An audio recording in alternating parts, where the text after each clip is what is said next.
Here I'm talking about the grammar presentation about infinitives, which is on pages 274 to 275 of your book.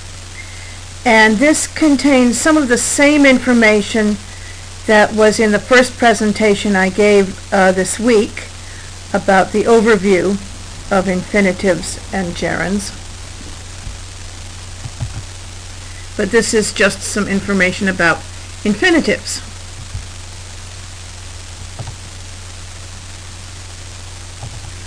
Okay, an infinitive, like a gerund, can be used in place of a noun in different parts of a sentence.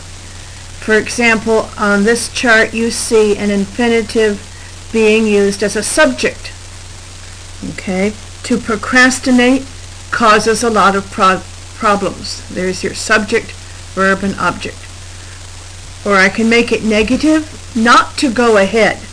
That's the subject of the sentence. Proved a mistake.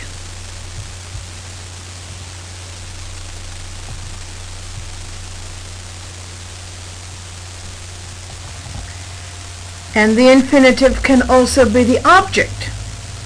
Okay, here I have not everyone wants to procrastinate.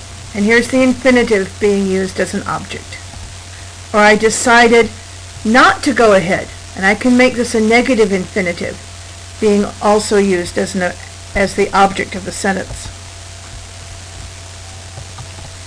Then if I have a non-action verb,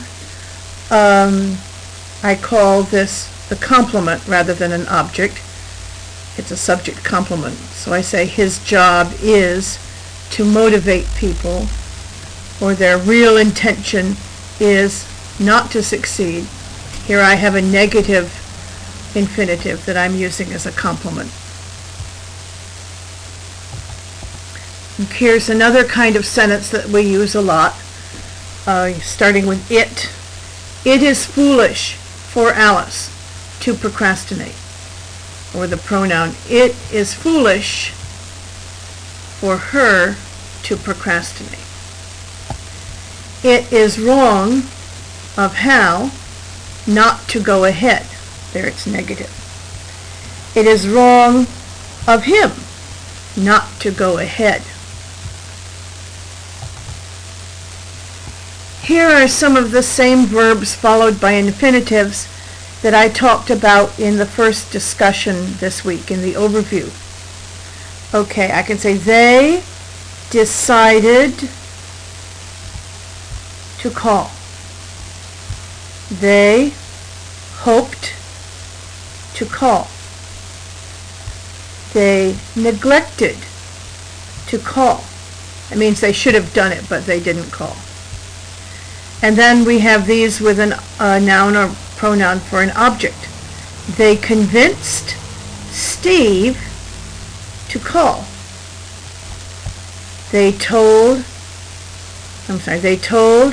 Steve to call.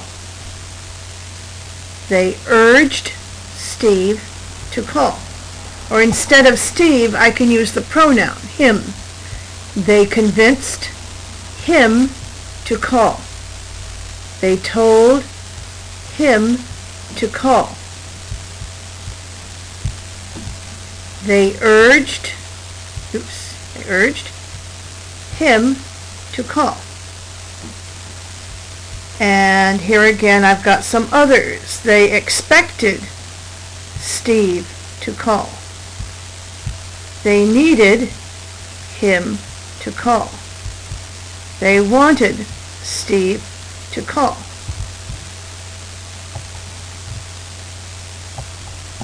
In these sentences, we see adjectives followed by infinitives. Hal is reluctant to complete his work on time. He's careful not to make mistakes. They're happy to hear the test has been postponed.